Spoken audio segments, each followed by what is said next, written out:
Hey guys, tonight we're stepping into a prison cell. But before you brace for clanging chains and screaming echoes, take a breath. Imagine soft candlelight flickering on worn stone walls, the scent of rosemary wafting from the corridor, and the gentle sound of a bell chiming in the distance. No, you haven't been kidnapped by a medieval aromatherapy cult. You're in a 14th century Florentine prison. And oddly enough, it's kind of cozy. You're barefoot on cool terracotta tiles. The guard who led you in after checking your signet ring and offering you a choice of wine or water gave a tiny bow and shuffled away politely. The door clicked behind you, but it's more like a room at an overly enthusiastic bed and breakfast than a jail. On the small table, there's a hunk of bread that's still warm, and you swear you smell honey. So before you get comfortable, take a moment to like the video and subscribe, but only if you genuinely enjoy what I do here. And, hey, drop your location and local time in the comments. It's always fascinating to see where my sleepy travelers are listening from. Now dim the lights, maybe turn on a fan for that soft background hum, and let's ease into tonight's journey together. You glance around. The walls are not gray, cold stone like the movies promised. Instead, there's a tapestry, faded but unmistakably elegant, showing a hunting scene where a deer seems to be making direct eye contact with you, like it knows this is all a bit surreal. There's a bed with actual bedding, not straw, not burlap, a real mattress, feather-filled even. You bounce gently on the edge of it and raise an eyebrow. This jail is already softer than most modern budget hotels. A bell rings softly down the corridor. It's breakfast time for the prisoners. You expected maybe some hard tack, maybe a sermon? But no. You're handed a steaming bowl of lentil soup with rosemary oil and a heel of rustic bread. Someone, somewhere, is gently strumming a lute. It sounds vaguely like Vivaldi, but with more humming. You eat quietly, unsure whether you've been imprisoned or enrolled in an elite monastic retreat. This particular prison, let's call it the Stinche Florence's most infamous lockup, was less about iron discipline and more about a gentle time out for people who got a little too ambitious with politics, poetry, or banking. Sure, there were the occasional rough cells for street thieves, but many detainees were middle and upper-class citizens, merchants, intellectuals, minor nobles who preferred their sentences to come with decent meals and reading material. One of the Stinche's oddest policies, you could pay for better accommodations. Yes, incarceration was tiered. Want a private cell with a writing desk and a decent view of the Arno? That'll be 20 florins. Prefer not to share your cell with a vinegar merchant who talks in his sleep? 5 more. You begin to suspect the entire operation may have been a very elaborate fundraising scheme by the city's ruling families. Historians still argue whether these comforts were as widespread as the old records claim. Some suggest the glowing reports came from wealthy memoirists polishing up their image. Others believe the Stinche was Florence's way of maintaining dignity, because even when punishing someone, the Florentines couldn't resist making it beautiful. Outside your door, a passing guard murmurs a greeting in Latin. You nod back, uncertain whether you're meant to reply or simply look thoughtful. You look thoughtful. That usually works. As you sit back on the surprisingly comfy mattress, you find a small carved cross embedded into the wall beside the bed. Prisoners were allowed to personalize their space, and many scratched verses, prayers, or detailed records of particularly good meals into the stone. A tiny barred window lets in a sliver of golden morning light. You lean toward it. Below a courtyard of sorts where other prisoners stroll, greet each other, and even trade recipes. Someone is describing in great detail how to stew quince with saffron. You consider asking if they take orders. It's not exactly a 5-star vacation, but it's definitely not the torture dungeon you feared. You stretch, settling back onto the mattress, your thoughts drifting as that bell chimes again, louder this time, probably signaling mid-morning reading hour. And oddly, you don't mind. You wake, or rather gently rise from that odd, dreamlike daze where you weren't quite asleep, just pleasantly horizontal. It's still early in your sentence, and the cell hasn't turned against you. No creaking shadows, no damp stone smell. Instead, the faint scent of beeswax and old ink hangs in the air, and someone outside is whistling what might be the 14th century equivalent of a pop song. You sit up and spot a thin volume by your bed. The cover is hand-stitched vellum, and it smells faintly of lavender.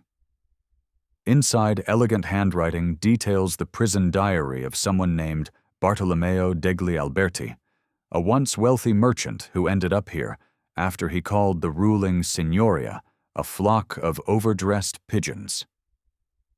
In Florence, insults were currency, and Bartolomeo paid dearly. His neighbor, none other than Ser Cecco, a failed astrologer who made the poor decision to predict the death of a very much alive bishop. Apparently, Ser Cecco spent 3 months in this very prison, entertaining the guards with nightly lectures on planetary alignment and why it was never his fault the stars lied. You imagine peering across the corridor and seeing Cecco wave a spoon dramatically as he declares Jupiter's retrograde responsible for the soup being cold. Florence was the kind of place where political dissidents, fraudulent alchemists, and philosophical pranksters rubbed elbows, or rather shared bunk beds. But then there was Dante. Yes, that Dante Divine Comedy, Dante Florence's angriest poet. While it's debated whether he physically served time inside the walls of Stinche, his name echoes in the stonework.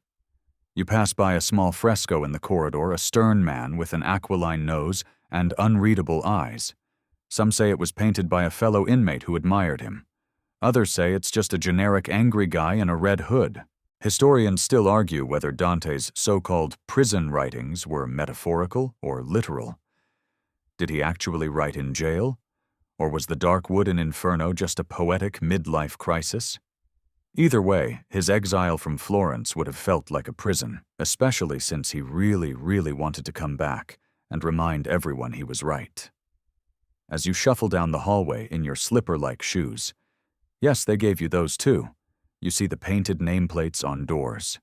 G. Ricci, banker. M. Spini, scribe, B. De Rossi, professional disappointer. Okay, maybe that last one's a joke, but the handwriting is suspiciously elegant. You pause at a cell door that creaks slightly ajar. Inside, a faint perfume of rosewater lingers. A delicate glass bottle sits by the window. You're told this was once the space of Monna Lucrezia, a noblewoman imprisoned for hosting banned poetry readings in her salon. Legend has it she wore pearl earrings even in confinement and taught other inmates how to pair Latin odes with different types of wine. Her influence led to the great Chardonnay versus Chianti sonnet war of 1387. In Florence, being locked up didn't necessarily mean silence. In fact, many prisoners became more themselves behind bars.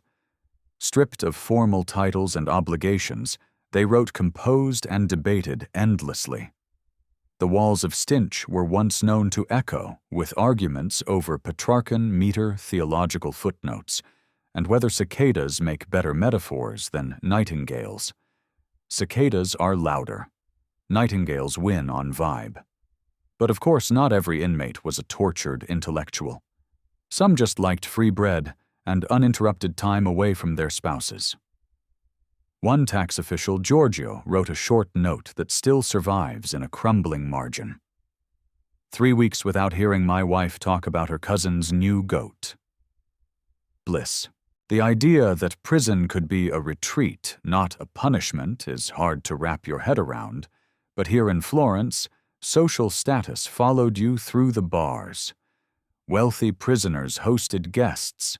Some had furniture brought in. One infamous silk merchant even imported a small harp. though that ended badly when a rat crawled inside and played its own tune every time the wind blew. You smile picturing it. A nobleman lying on a feather bed, holding a quill, trying to compose a letter to his patron, while a rat accidentally plays backup. You pass a chapel carved into the stone, simple but lovely, lit by narrow stained glass windows that bathe the floor in soft aquamarine light. A guard nods at you as you step inside. The air smells like dust and candle smoke. Someone has left a basket of figs on the altar. You eat one. It's very good. At some point you realize this prison isn't about breaking people. It's about time. Time to think. Time to stew. Time to write passive-aggressive poetry to the signoria. And oddly, it suits you. You sit on a stone bench in the courtyard, lazily tearing apart a piece of bread you didn't ask for, but were handed anyway. Around you, the low murmur of voices rises and falls like soft waves. There's a monk debating celestial hierarchy with a tax collector. A noblewoman is trying to sketch a bird mid-flight, while her cellmate offers critiques like his beak's too judgy. You lean back and wonder, is this still jail or a summer retreat with especially strict curfews? It hits you slowly. Florentine jail wasn't always a punishment. Sometimes it was a pause from politics, from debt, from family drama, from whatever unpaid intern kept spilling ink on the wrong tax ledgers. Florence in the 14th century was a city bubbling over with ambition and vendetta. If you insulted the wrong guild, questioned the Pope's cousin's tailor's ethics, or simply looked too smug in the wrong piazza, you might find yourself gently escorted to the Stinche, not roughly tossed in, mind you. Escorted. As in, we're terribly sorry, sir, but your political rivals have temporarily cancelled your freedom. You might assume that such incarceration would be humiliating. But for certain nobles and merchants, it was a step up. Inside, you didn't have to manage your estate. You didn't have to argue with your mother-in-law about the color of your fountain's tiles. And best of all, Florentine law allowed you to bring certain comforts with you, your servant, your books, your dog. Yes, your actual dog. You stroke your imaginary prison spaniel and feel comforted. Some prisoners even used jail time to network. Think of it like a Renaissance LinkedIn. Hi, I'm Lorenzo. I forge letters of credit and compose madrigals in C minor. Let's collaborate. Several influential guildsmen met while locked up and later launched successful textile ventures. One chronicler quipped that half of Florence's merchant class was either in jail, had been in jail, or was married to someone who should have been. Historians still argue whether this comfortable imprisonment model was a uniquely Florentine invention or something more widespread in Italy. Rome certainly had harsher penalties. Milan, well, Milanese jails were more into the shackle you in a damp hole aesthetic. But Florence, being Florence, couldn't resist turning even jail into a performance of style and status. You remember a line from an old scroll, better jailed in Florence than free in Lucca. No offense to Lucca, of course, but its prisons were less about poetry readings and more about not freezing to death before confession. And then there was the food. You overhear one guard telling another, "We're out of pine nuts again." Out of pine nuts. You sit there, mouth slightly ajar, wondering if your own apartment kitchen even has salt. Meals in jail, at least for those who could pay, were freshly prepared. Lentils stewed with garlic, chickpeas mashed with olive oil. Occasionally, if your family sent a little extra coin, you could order a pheasant, roasted, with herbs. This wasn't just jail. It was lifestyle jail. Of course, not all prisoners got these perks. Poorer inmates were housed in communal rooms, stone bunk-lined cells that were functional if a bit drafty. But even there was a curious dignity. No brutal labor, no daily beatings, just time. And community. People played dice, sang songs, argued about whether Marsilio Ficino was overrated. Spoiler, someone always thinks he is. The thing is, being imprisoned didn't mean being discarded. In Florence, your intellect, your voice, your scandalous taste in headwear, they all still mattered. Which is why so many prisoners left behind writings, sketches, letters, and graffiti. One particularly elegant etching reads, "I came in owing gold, I leave owing no one." Praise be to accounting errors. You chuckle softly and stretch your legs. Overhead, a pigeon lands on the wall and coos. It sounds vaguely judgmental. Near the fountain, a group of inmates is playing a slow game of chess. One of them looks up and nods at you. "New here?" he asks. You nod. He gestures to the game board. "Black or white?" You shrug. "I'll watch." And you do, because somehow watching a game unfold at this pace in this strange space between punishment and poetry feels right. You realize something Florence had already figured out centuries ago. When society is loud and frantic, a little bit of stillness, even court-mandated, can feel like a gift. You've officially settled in. Your prison slippers are nicely broken in. Your cot no longer squeaks like a goose every time you roll over. And this morning someone slipped a note under your door offering you a lucrative opportunity organizing the cell block's poetry night.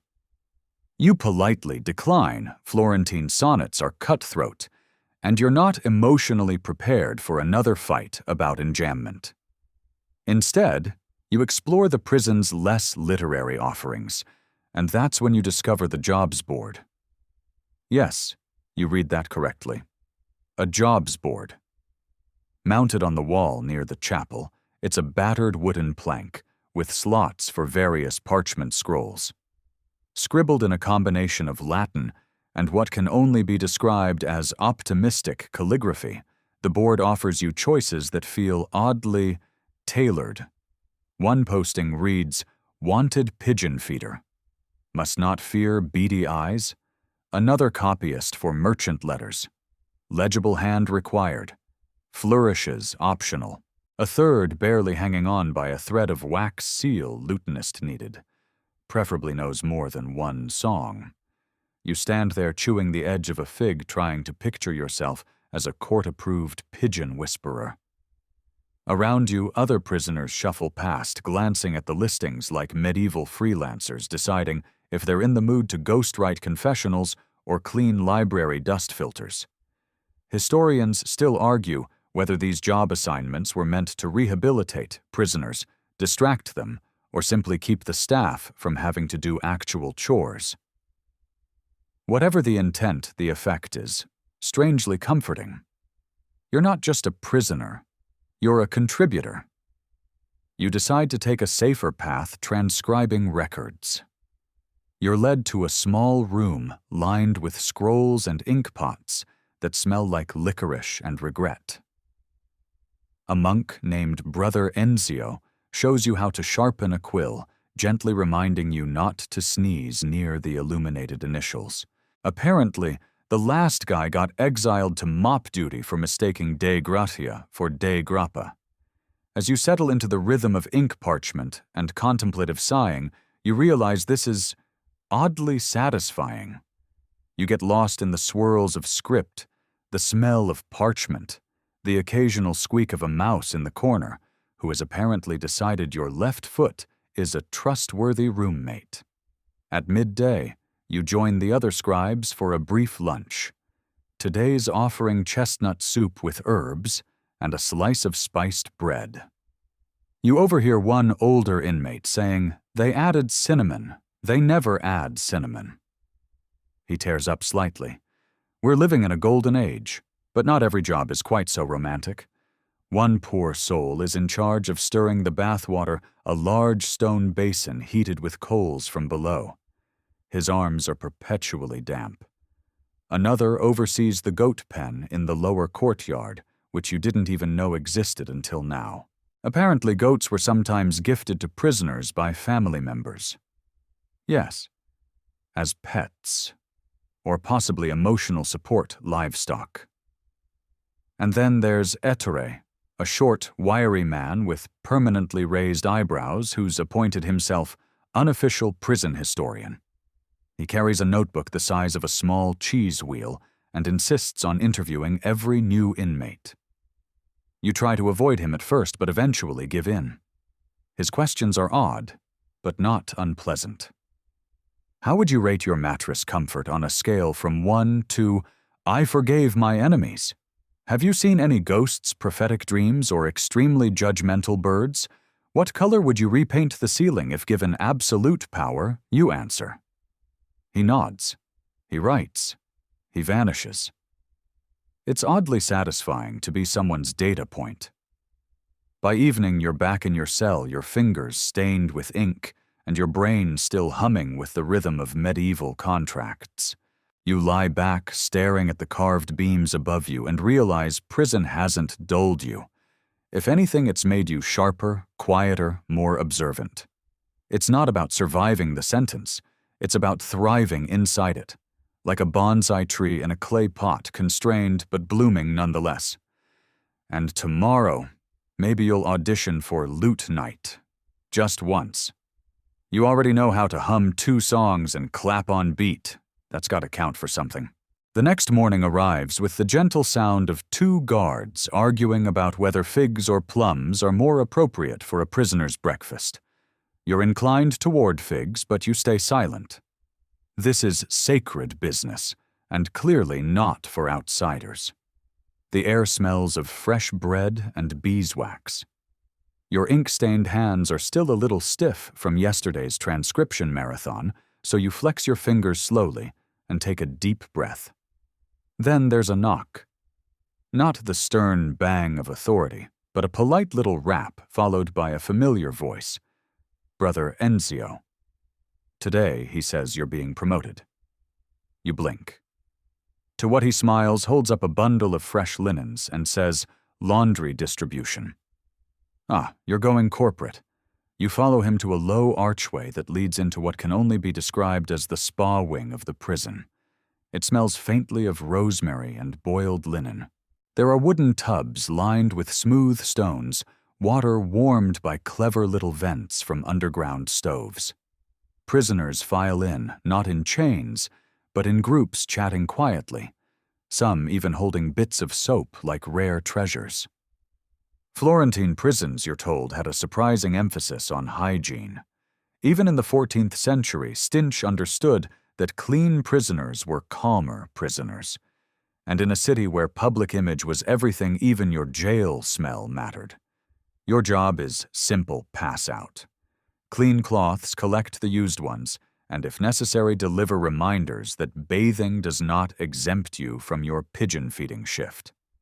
It's mundane, yes. But it feels important, like you're holding up some invisible fabric of decency. Literally. While folding linen near a steaming tub, you hear a pair of prisoners discussing papal politics. One claims the Pope's latest decree is a coded attack on Florentine tailoring. The other thinks it's just about taxes. Historians still argue whether Florence's obsession with outerwear seeped into everything, including theology. One thing's certain, even behind bars' fashion, and faith intertwined like embroidery on a bishop's sleeve. Your next stop is a scribe's cell. He's elderly, forgetful, and supposedly once copied entire pages of Boccaccio backward just to see if they'd form prophecies. They didn't. But now he writes letters home for those who can't. You pass him some clean cloths, and he rewards you with a warm smile and a sweet that tastes like almonds and orange peel. He tells you a secret: he's been writing love poems on behalf of 3 different prisoners. None of the women know the others exist. You pretend to be shocked, but it's actually the least scandalous thing you've heard this week. Later, you help set up the afternoon courtyard session. Today, it's loot and storytelling. A man named Cesare, imprisoned for forging not currency, but theater reviews, takes the stage. Yes, apparently he made up standing ovations and invented fictional nobility to fill empty box seats. The Duke of Buttercup wept openly, he wrote once. The Duke did not exist. The play was terrible. The people loved him anyway. You watch as Cesare plays a melody that's wistful and oddly familiar. Around the courtyard, heads nod, a few hum, along one man even claps in time before stopping himself embarrassed.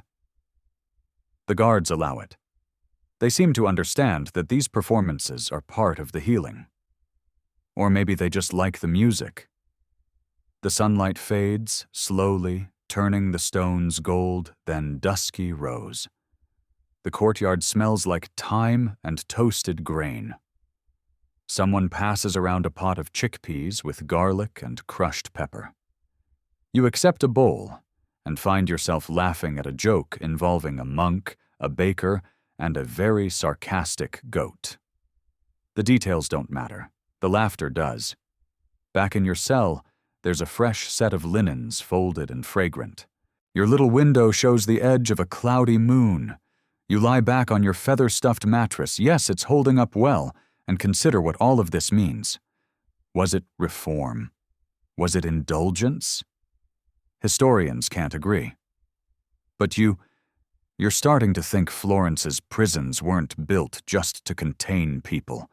They were built to remind them who they were. Clean-fed, scribbling furiously at their next big poem. And maybe falling asleep to the gentle sounds of a lute echoing through the hall. By now you've become part of the rhythm of the place. You know which guards enjoy philosophical banter, which prisoners hoard chestnuts, and exactly how many stairs squeak on the way to the West Wing 6, though only 4 are consistent.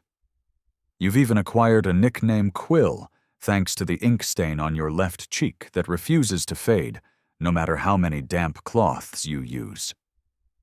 A badge of honor, really.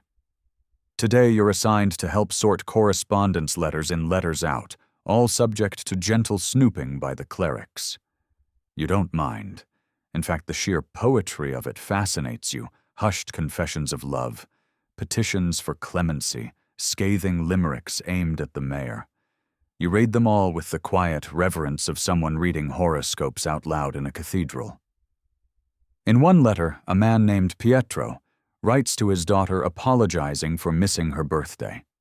He includes an acrostic poem that spells out cicada, which you find oddly touching. In another, a merchant explains to his wife that the prison food is surprisingly nuanced and that he suspects one of the cooks might be a disgraced nobleman. You make a mental note to ask around. But this morning there's a special assignment helping room share negotiations between 2 very specific prisoners. Father Ignazio, a former bishop with the patience of a saint, and the body odor of a fermented onion, and Tommaso, a disgraced ex-mayor whose only known virtues are sarcasm and impeccable beard grooming. You arrive at their shared cell just as a heated argument about fresco placement is winding down. I will not sleep under a depiction of St. Sebastian's suffering, Tommaso barks. You slept under my sermons for 10 years, Father Ignazio mutters. You suggest a compromise, swap the fresco for a tapestry of grapes. Everyone likes grapes. Somehow it works. The room smells of incense and passive aggression. And yet something about their odd little routine feels like progress. They debate theology with the same energy people now reserve for reality TV. Historians still argue whether prisons in Florence encouraged this kind of spirited debate or merely tolerated it. The documents vary. Some speak of strict silence, others of daily discussion forums moderated by guards. One letter even describes a Thursday night disputation club, which feels absurdly civilized for a correctional facility.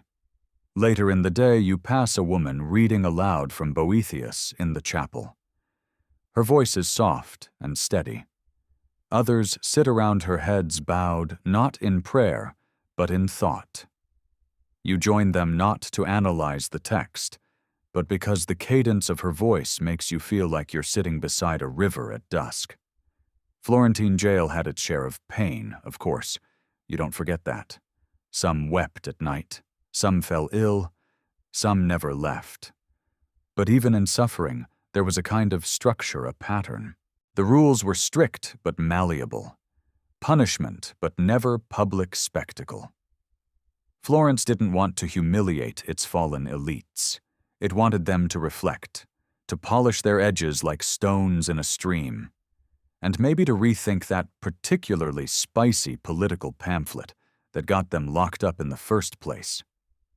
You cross paths with Cesare, again, the failed theater critic, who now writes satire under a fake name, pinning it to the chapel door like Martin Luther with better punchlines. He's written a piece comparing the guards to overcooked gnocchi firm, at first, but ultimately yielding. The guards laugh. Mostly. You're given a new task organizing the prison's copy of the Liber Augustalis, an old legal text nobody really reads, but everyone likes to misquote during arguments. You spend a quiet hour thumbing through parchment, noting the occasional marginalia doodles of goats' badly drawn stars, and one surprisingly good caricature of the city magistrate. You return to your cell as twilight descends, carrying a small wrapped parcel a guard's wife sent extra biscotti and insisted it be shared. You break one in half and savor the almonds and faint citrus. Outside your window, the bells chime slowly echoing against the stone. You sit. You breathe. Two men who once ruled over congregations and councils now share a cell arguing over wall hangings and soup spices. Somehow this doesn't feel like the collapse of dignity. It feels healing. You awaken before the bell, which is a first. The sky beyond your window is still that deep medieval blue somewhere between ink and velvet. The prison is silent but not tense, just resting. You sit up, your breath visible in the cool air, and pull your wool blanket tighter around your shoulders. There's something comforting about being awake before the rest of the world, even if that world is composed entirely of jailed poets, disgraced merchants, and one very bossy goat. You rise, splash water on your face from the ceramic basin, and slip into the hallway where an early shift guard nods at you sleepily. You nod back, neither of you needing to speak. At this hour, even sarcasm needs a moment to warm up. Today, you've been invited to accompany the bread delivery, not for the prisoners, but for the families. Yes, Florentine prisoners, particularly those with noble or wealthy backgrounds, were sometimes allowed day releases under supervision, a quiet little arrangement known as custodia flexibile, flexible custody. And yes, that's exactly what it sounds like. You could leave during the day and come back before curfew. You trail behind the delivery cart, listening to its little wooden wheels creak along the cobblestones as it exits the rear gate.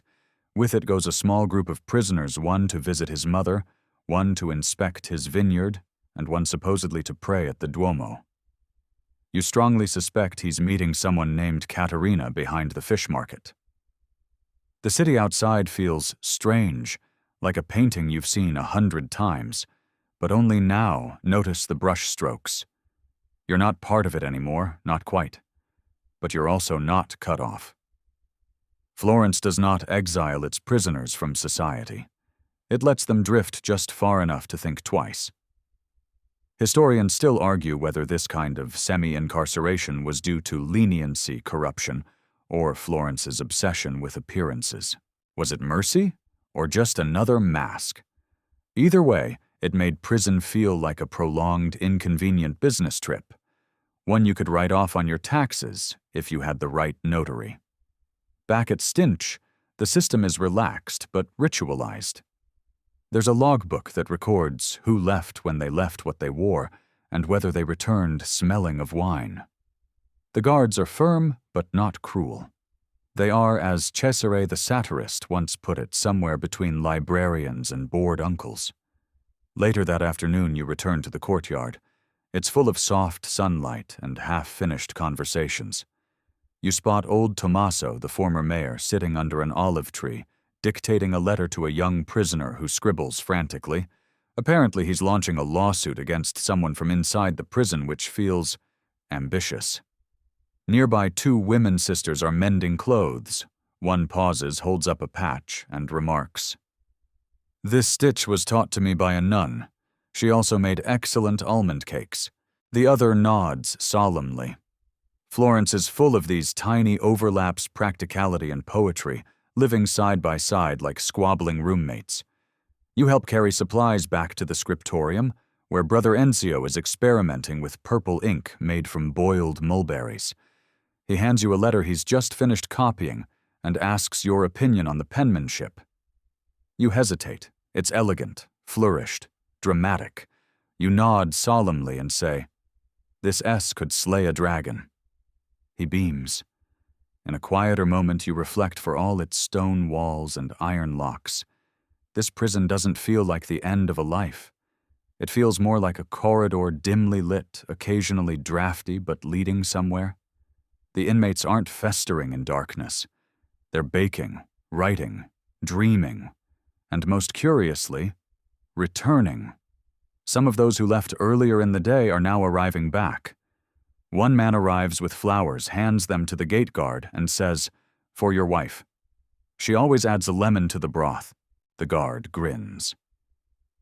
Another arrives late, but with a note from a friar vouching for his good behavior. He's let in after a stern look. It's a strange sight watching men voluntarily walk back into jail. But then again, you're starting to understand why. It's not freedom that makes this prison so bearable. It's familiarity. And a really, really good lentil stew. You're folding laundry again. It's not glamorous, but your corner of the laundry room has good acoustics, and Cesare is rehearsing his new satire near the far basin.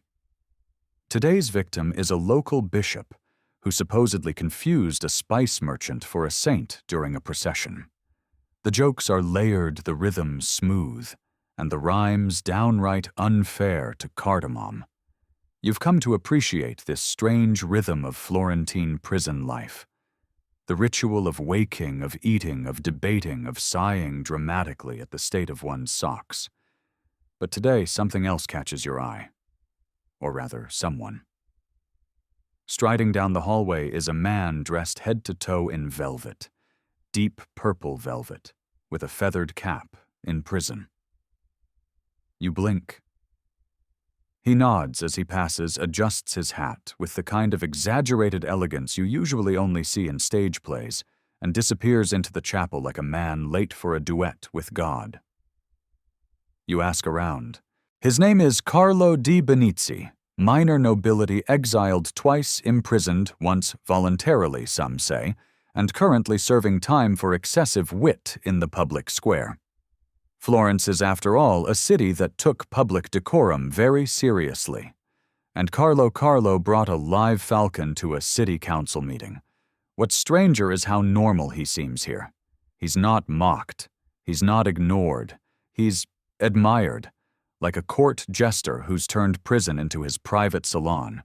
He hosts dramatic readings in his cell. He critiques meals like a wine sommelier. And perhaps most shocking, he makes custom scented oils using pressed herbs from the prison's garden. Historians still argue whether figures like Carlo were anomalies, or whether Florence's upper-class prisoners all indulged in such eccentricities. One scholar insists there was a velvet corridor in the Stinche, an unofficial wing where nobles got better lighting personal scribes and occasionally imported cheese. You begin noticing more signs of quiet elegance. A cell with hand-stitched cushions. Another with calligraphy on the walls, Dante quotes, but in gold ink. A third where someone's arranged pebbles by size and color into a mosaic of the Virgin Mary holding what appears to be a spoon. It's not a delusion.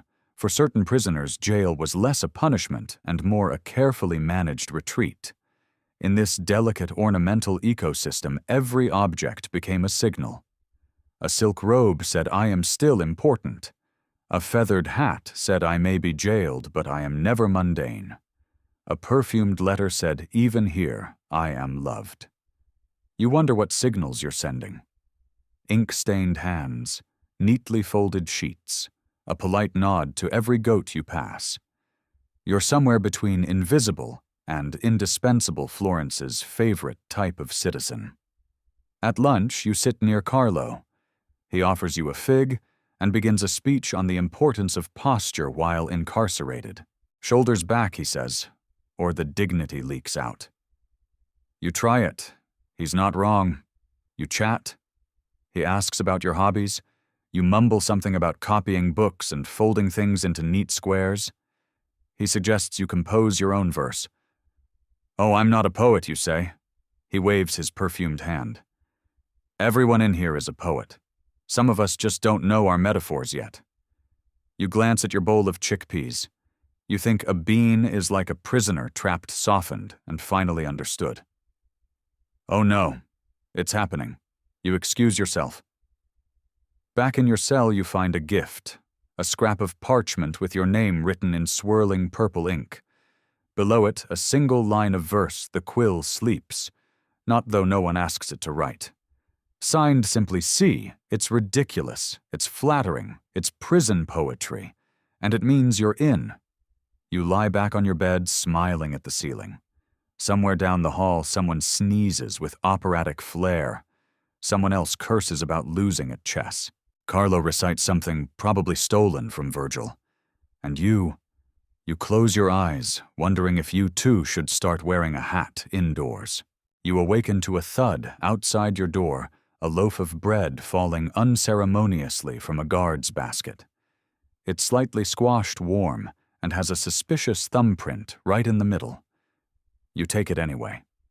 Bread is bread, and in Florence's prisons even a flawed breakfast has its charm.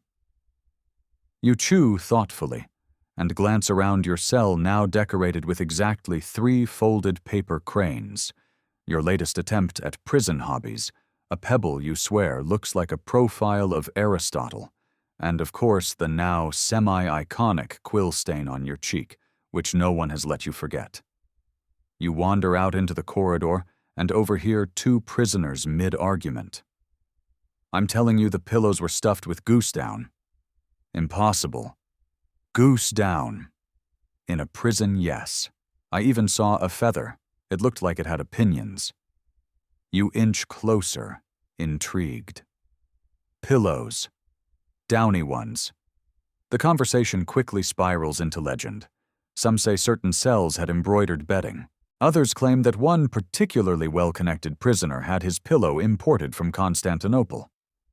Then someone says the word silk-trimmed, and the hallway erupts in soft scandal. Historians still argue whether these stories are gross exaggerations or based on some now crumbled record from Florence's prison registries. One letter from the 1390s describes bedding of considerable softness, upon which the prisoner reflected deeply and snored lightly. That could mean anything, but it's enough to keep the rumor alive. You head to the laundry again this time, hoping to catch a glimpse of the famed pillows. You don't, of course. Just the usual scratchy wool covers and linen sheets, still fragrant with lavender and lye. But your curiosity is piqued, and soon others are swapping stories of prison comforts past.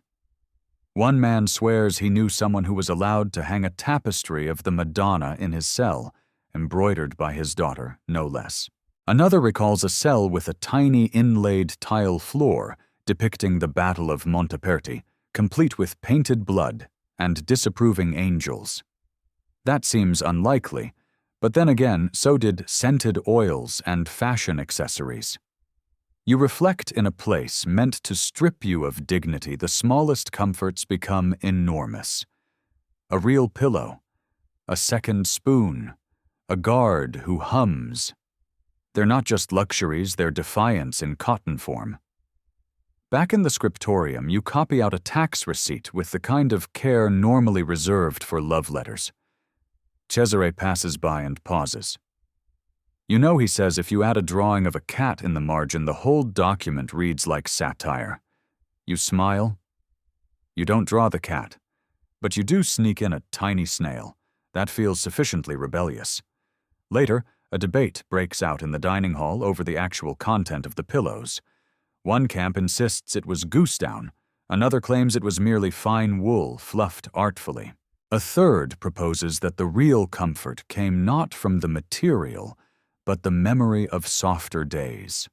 A metaphorical pillow, if you will. You roll your eyes, but you also write that one down. You're keeping a small journal now, half quotes, half doodles, half food reviews. Yes, it's 3 halves. You're in prison. Math rules bend here. That night back in your cell, you place your folded cloak under your head and test the theory. Is it the softness or the meaning? It doesn't matter. You're warm, safe, and full of lentils.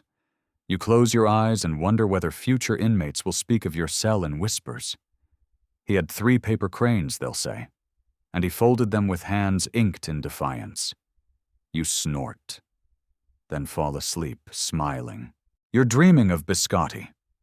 More specifically, you're dreaming of stealing biscotti from a cardinal's private stash and fleeing across the rooftops of Florence on the back of a well-dressed mule named Elio.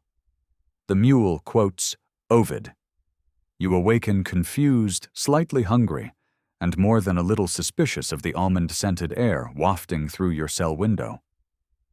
It's quiet, but not the eerie kind.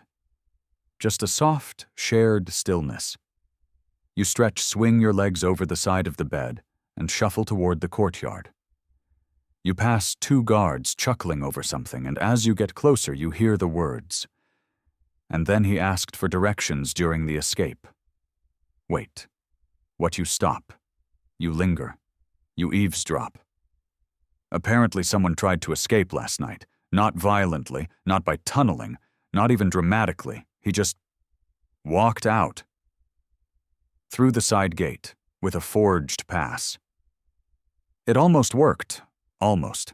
He made it 3 streets away, before stopping a merchant to ask for directions back to his own villa. The merchant naturally recognized him from a tax evasion scandal and politely escorted him back to the prison, where the guards welcomed him like a prodigal son. No punishment, just a stern headshake and the loss of biscuit privileges for 2 days. You'd laugh, except that's the 3rd escape attempt this month. And all of them have ended in nothing. One man snuck out to attend his cousin's wedding, returned after the dancing. Another left to settle a land dispute, then came back voluntarily, pausing to donate a basket of pears to the guardhouse. It's not that no one can escape. It's just that no one seems especially interested in staying gone. Florence's jails had what you might call a porous dignity. For prisoners of means, or just the right connections, doors were less locked forever and more strongly suggested.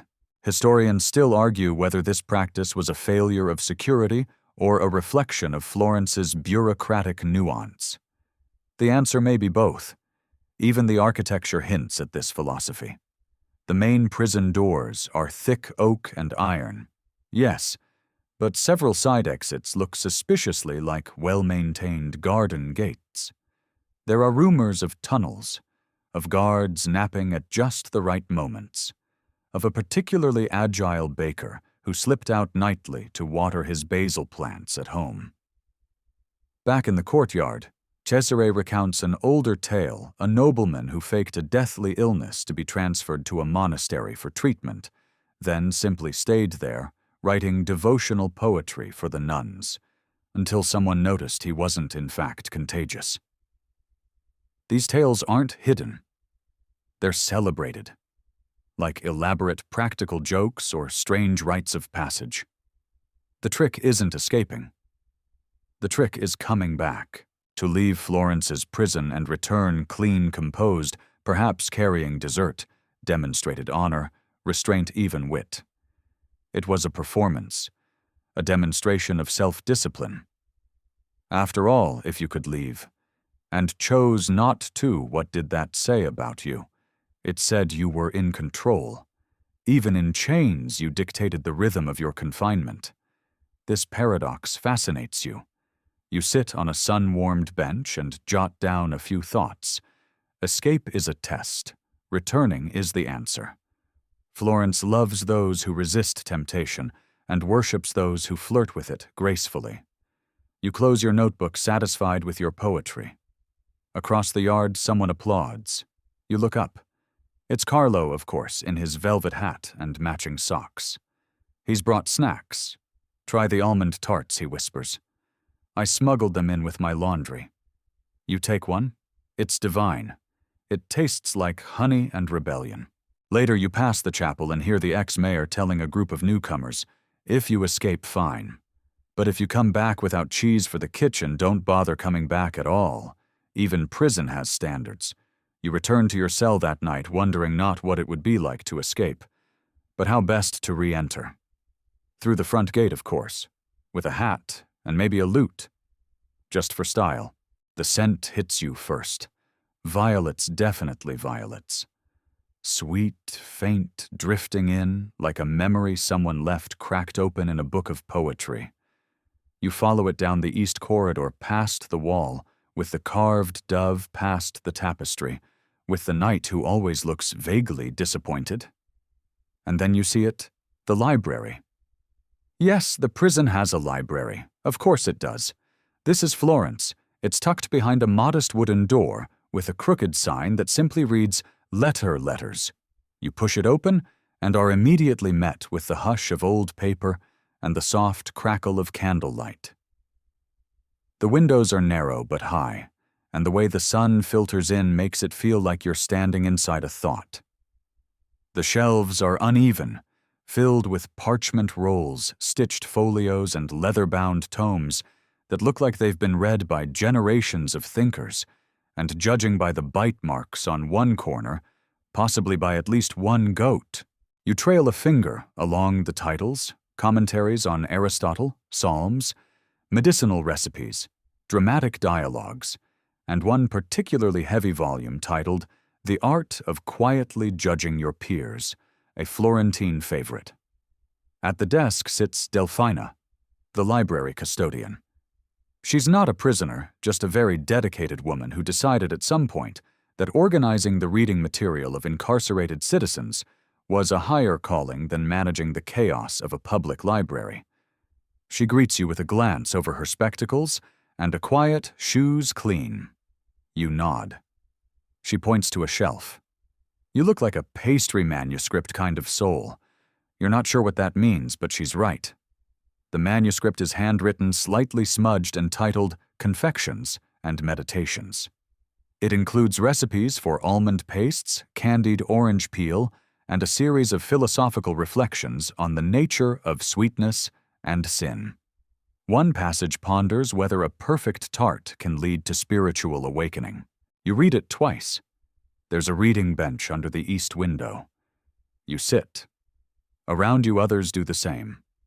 One man pores over a Latin translation of the Iliad. Another is sketching the margins of his book with architectural diagrams of fictional cathedrals. You flip a few pages deeper into your manuscript and find a small drawing of a laughing nun holding a tray of biscotti. The caption reads, "Temptation takes many forms." Historians still argue whether this library was officially sanctioned or secretly maintained by a network of literate inmates and kindly guards. Some accounts suggest books were smuggled in beneath laundry piles. Others claim that families donated their personal collections when visiting. One guard, Enzo, insists he once received a cookbook written in prison and then used it to win his wife back. Love via risotto. Powerful stuff.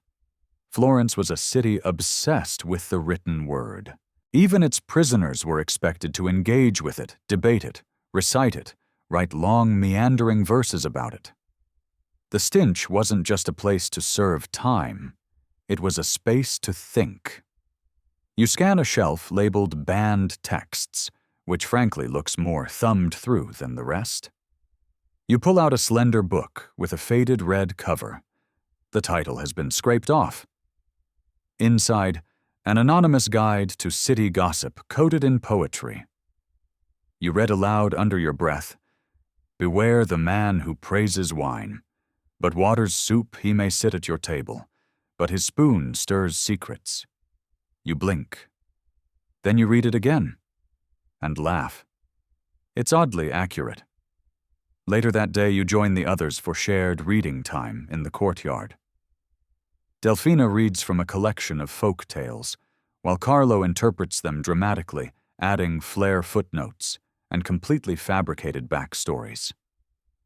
A tale about a fox stealing grapes becomes a parable about taxation. Someone throws a crouton at him. He bows. And you sit back and marvel at it all. A prison library, a fragrant breeze, a book on pastry and moral restraint. If this is captivity, it is at times a quiet heaven. Today is punishment day. Not for you, thankfully, you haven't broken any rules, unless folding laundry too symmetrically counts as a disturbance to the natural order. But for Michelle, a spice merchant who tried to bribe a guard with a jar of saffron and a suggestive poem. In Florence, that's considered charming, but still technically illegal. You expect something dramatic. Shackles shouting a trial by public stoning with stale focaccia. Instead, Michelle is assigned 2 days of sweeping the courtyard and mandatory attendance at aesthetic reform sessions. That's right, his punishment is decorating. You follow him out broom in hand as a quietly enthusiastic friar named Giordano explains that the garden herbs have fallen into visual disarray and the courtyard frescoes are emotionally uneven. Michelle sighs. You smirk. And just like that, another afternoon in Florence's most artistic detention center begins. You decide to help naturally. It's not every day you get to trim lavender bushes and debate theological symbolism in ceiling paintings with convicted art smugglers. Under the friar's supervision, you and Michelle rake gravel paths into carefully balanced spirals. It's strangely soothing, meditative. The scent of rosemary, sage, and thyme itself wafts upward from the soil. Birds chirp overhead. Someone plays a mournful tune on a flute near the chapel. It's like you're in a monastery, except the monks are all wearing mildly scandalous poetry stitched into their sleeves. Inside the refectory, someone is repainting the fresco of the Visitation of the Archangel Raphael. The archangel now has a slightly cocked eyebrow. You're told it's an artistic reinterpretation based on personal growth. You nod solemnly. Historians still argue whether this artistic punishment was official policy or just the result of a very persuasive prisoner with access to paint and a deeply aesthetic worldview. Regardless, it stuck. Florence understood that beauty like guilt required maintenance. There's even a cell where prisoners were encouraged to compose visual apologies. One charcoal sketch survives a thief offering a pear to the Madonna. It's oddly moving, also slightly overripe. Later you find a hidden corner of the courtyard where herbs hang from beams, rosemary bay leaves, thyme, and bundles of drying lavender. A sign nearby reads in calligraphy, "To stew a soul season well." You're not sure if it's metaphor or recipe. Probably both. Someone nearby is arranging pebbles into a mosaic. It's an image of the Florence skyline, but with stars. Realistic stars, not medieval ones.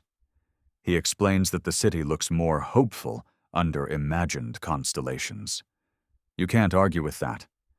You take a turn at repainting the faded trim around a fresco of Saint Apollonia. A guard watches, then leans in and mutters, "Make her smile just a little more." You comply.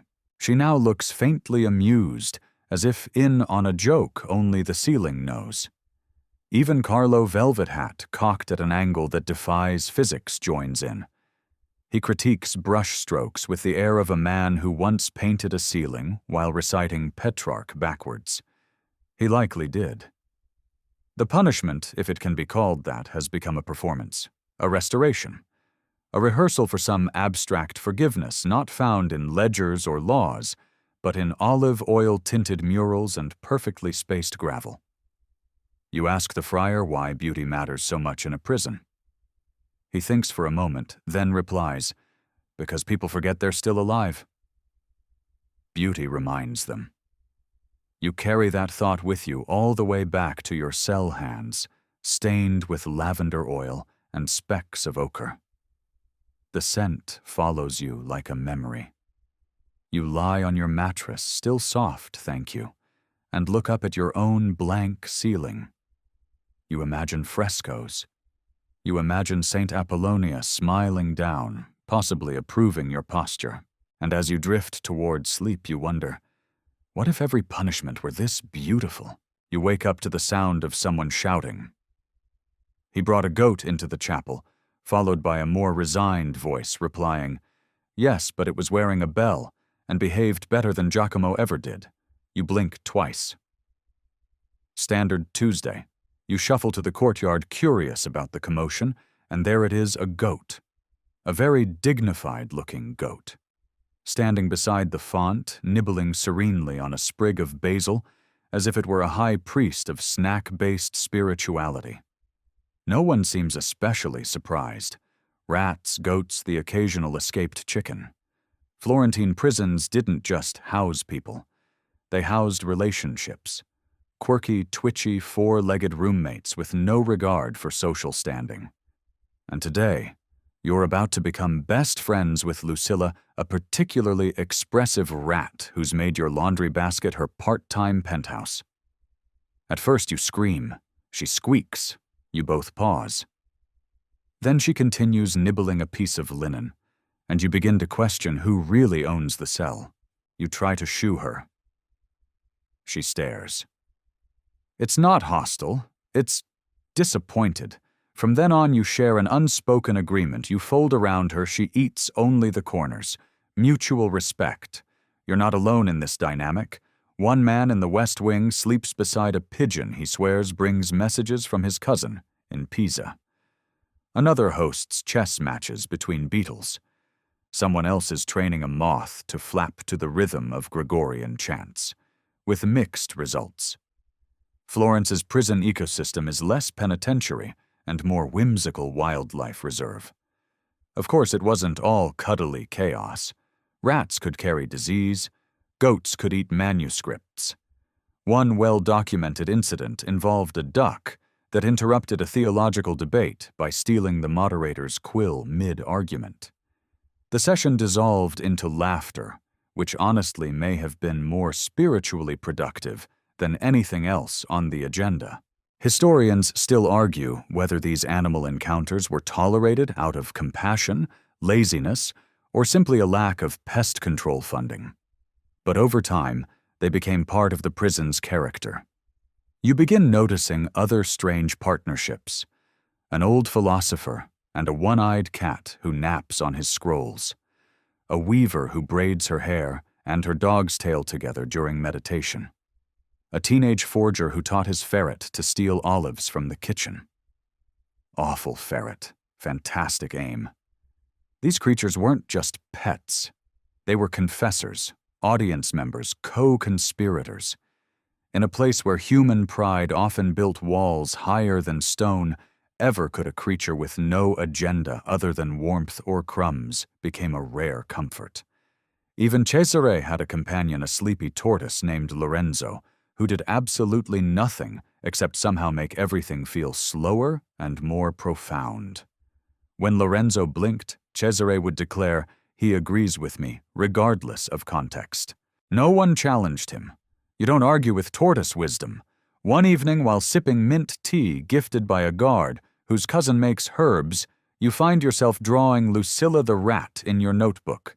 You give her a crown and a title, Lucilla the Linen Queen. The drawing is not bad. You pin it near your bed. The next morning, someone's added a mouse-sized scepter to the sketch. You don't know who. But you suspect the goat. It's strange, isn't it? You came here expecting punishment. You found community. A tapestry of misfits, philosophers, decorators, and a deeply opinionated rodent who now naps in your laundry with royal entitlement. You lie back on your bed that night, listening to the quiet snoring of your hallway neighbors and the faint bleating of chapel goat somewhere in the distance. There's a peace to it. Not order, not control, just cohabitation. In Florence, even captivity comes with roommates. And sometimes they chew holes in your socks. You're in the courtyard carefully peeling an orange with the slow reverence of someone who has nowhere to be and nothing to prove. The peel curls into a perfect spiral, and you momentarily consider saving it for decorative purposes. Cesare passes by and raises an eyebrow. Saving that for the poetry slam, he asks. You nod solemnly. Symbolism. He nods back, equally solemn. Zestful. Yes, things have gotten that comfortable. The truth is, by now prison doesn't feel like punishment. It feels like a clubhouse with very specific curfew rules. And you're starting to hear whispers both inside the walls and beyond them that say the same thing: Florence's prisons might actually be desirable. This afternoon, 2 visiting magistrates stroll through the outer halls, murmuring in disapproval, not of the conditions, but of the waiting list. Apparently, some low-ranking officials have been requesting incarceration. You blink, you eavesdrop, you gape. It's true. For overworked clerks and overly married guild members, Florence's jails have become an escape. A spa, a sabbatical, a quiet place to finish that sonnet you've been ignoring for 6 years. One letter smuggled to a local paper. Yes, they had those read. Better 2 months in the Stinche than 2 weeks with my brother-in-law. The article went mildly viral by 14th century standards. Historians still argue whether this reputation was cultivated intentionally by the city's ruling class. Was it soft power? A form of gentle control? A way to contain troublesome thinkers by making them comfortable? What is clear is this prison in Florence, at least for the well-positioned, was a velvet cage, and people began to notice. You're told of one merchant who faked insolvency just to earn a few quiet weeks. Another staged a public insult to the signoria and upon arrest requested a specific cell because it had better acoustics for lute practice. And perhaps most famously, a young tailor once forged a blasphemous poem about socks and saints just to land a spot next to the prison's well-connected art patrons. He later launched a successful fresco painting career from behind bars. You watch as a new prisoner arrives, calm, well-dressed, carrying a pillow under one arm and a small crate labeled personal ink pots. He nods at you like your neighbors on a sleepy cul-de-sac. You nod back. It's polite. You pass by the bulletin board. Someone has tacked up a roommate wanted notice for cell 2B. It reads, Quiet reader preferred. Strong opinions on basil optional. Must not snore in Latin. Another flyer announces Saturday recital epic poems about goat ownership. You make a note to attend. Somewhere between your second bowl of lentils and a vigorous conversation about the metaphorical implications of grape skins in medieval drama, you realize you've gone native. You're part of it now. This world. This rhythm. This Florentine club fed. Sure, there are limits. The gates are locked at night. You can't exactly leave on a whim. But within these walls you are known. You have a role, a name. Even Lucilla the rat seems to respect your boundaries now. And that means something. Because outside is messy, complicated, loud.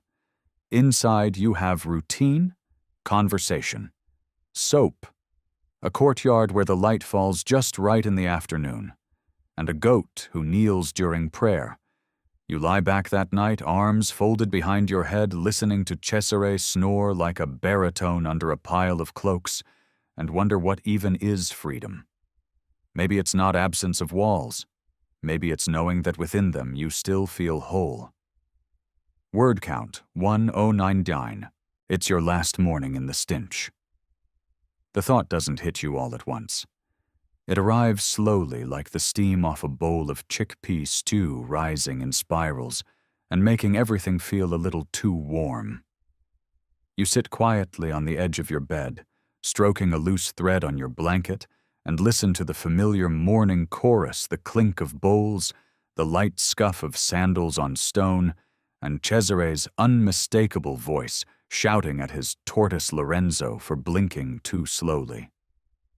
You chuckle, and then you feel it. You're going to miss this. Word spreads fast in here. By the time you reach the corridor, 3 people have already hugged you, 2 have offered advice for life beyond the walls, and 1 has handed you a hand-drawn map labeled Secret Pigeon Feeding Spots Ranked. It is deeply annotated. Even Lucilla the rat seems a little melancholy this morning. She nibbles a biscuit crumb near your foot with an air of dignified farewell. You offer her a piece of candied orange peel. She accepts. You make your rounds. In the laundry room, Brother Enzio gives you a clean, folded handkerchief embroidered with a single word, breathe. You press it to your chest like it's made of gold. In the library, Delphina adjusts her spectacles and says, "When you write about this place, and you will don't forget the margins. The small things matter most. You promise." Then check out one last book. You don't even know if you're allowed to keep it. You're taking it anyway. It's a treatise on herb gardening and personal peace. The courtyard feels different today. Softer. As if the stone itself is letting go. You sit on your favorite bench, the one with the crooked leg, and eat your last bowl of lentils with the kind of attention usually reserved for great symphonies or awkward family dinners. Then it's time. You're handed your cloak, your notebook, your hat, a gift from Carlo Purple, and outrageously feathered. The guard at the gate looks you over, smirks, and says, "Try not to come back too soon, unless you bring biscotti. You promise nothing." The gate opens. Sunlight floods in, bright and almost rude in its intensity. You step forward, your shoes surprisingly loud on the cobblestones outside. Freedom. And yet as you walk through the streets of Florence, the colors too sharp, the air too full, you find yourself missing the smell of lavender and ink, the debates about basil, the goat. Historians still argue whether Florence's prisons rehabilitated contained or simply distracted their inhabitants. But you know better. They reminded you that time, when slowed, scented, and shared, can make even walls feel like windows. You pause at a bridge. A breeze lifts the feather on your ridiculous hat. You imagine Cesare performing a sonnet about your departure. It ends in a rhyme about goats and dignity. Probably. And for a moment you close your eyes and feel the weight of the prison still in you, not heavy but warm, like a memory folded carefully in a drawer. Then you exhale. You are free.